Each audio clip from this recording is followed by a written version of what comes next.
লালমনিরহাটের তিস্তা ধরলার নদী ভাঙনে জেগে ওঠা চরগুলোতে চিকিৎসা সেবা যেন সোনার হরিণ হয়ে দাঁড়িয়েছে। মাঝের চর, চরখাটামারি ও হরিণ চওড়ার মতো দুর্গম চরে নেই কোনো হাসপাতাল, ডাক্তার কিংবা ঔষধের দোকান। কেউ অসুস্থ হলে রোগীকে নৌকায় করে কয়েক ঘন্টার পথ পাড়ি দিয়ে নিতে হয় রংপুর বা লালমনিরহাট সদর হাসপাতালে, যা অনেক সময় প্রাণহানির কারণ হয়ে দাঁড়ায়। বিশেষ করে প্রসূতি নারীদের ক্ষেত্রে পরিস্থিতি হয়ে ওঠে আরও ভয়াবহ।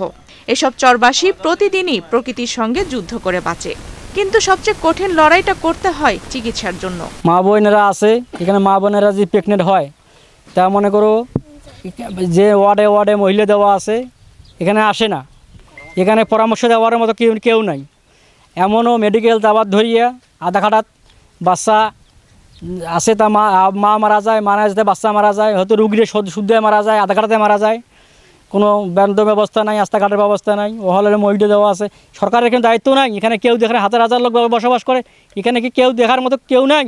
আরে বাবা, আমার এখানে তো ক্লিনিক নাই, কোনো ব্যবস্থা নাই। এখানে আমাদের এখানে কোনো ব্যবস্থা নাই, যোগাযোগের কোনো ব্যবস্থা নাই। চারিপাশে নদী।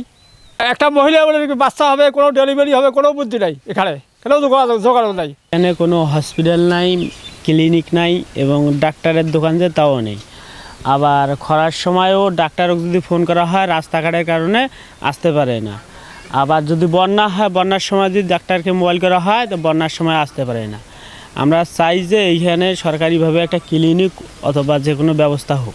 তিস্তার অন্যান্য চরগুলোর চিত্র একই। দু একটি নামমাত্র ক্লিনিক থাকলেও সেসব জায়গায় নেই কোনো ঔষধ, নেই পর্যাপ্ত সেবা।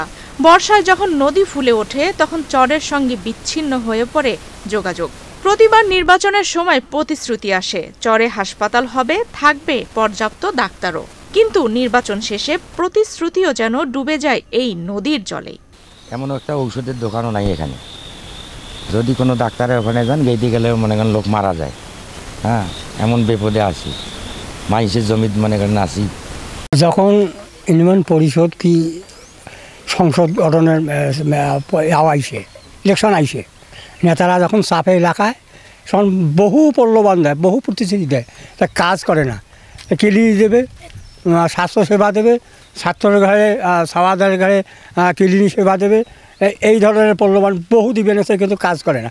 আমাদের চর এলাকা বসবাস করি, হাজার হাজার লোক বসবাস করে, কিন্তু বর্ষার সময় তো এক বিপদগ্রস্ত এবং রাস্তাঘাট নেই, পুলিশ নেই, আও নাই, চলাফেরার কোনো পথ নাই।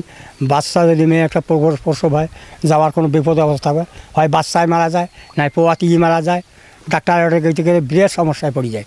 এমন একটা এই যে সামনে এমন করে বর্ষা আসি গেল, বিপদত পড়ে যাবো। আর কোনো রাস্তাঘাট কোনো উপায় নেই, নদী ভরে যাবে।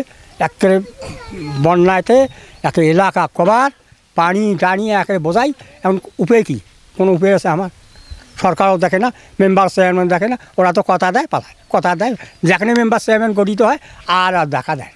লালমনিরহাটের civil surgeon doctor Abdul Hakim জানান, অবকাঠামো ও জনবলের ঘাটতি, সঙ্গে যোগাযোগ ব্যবস্থা, এ সবকিছু মিলেই বিশাল একটি বাধা চরাঞ্চলের স্বাস্থ্যসেবায়। এখানে টিকা দেওয়ার সেন্টার, সেখানে তারা টিকা দিচ্ছে।